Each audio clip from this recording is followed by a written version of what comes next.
Hey friends, if you wish to use the Immersive Reader mode in Microsoft Word, then please watch this video.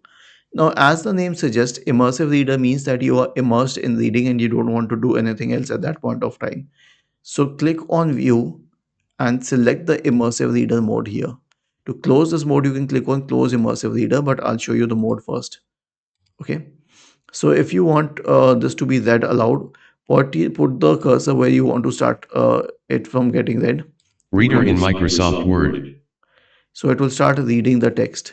You can also add syllables and all, like this one. Syllables is that when you click on it, I'll show you what happens.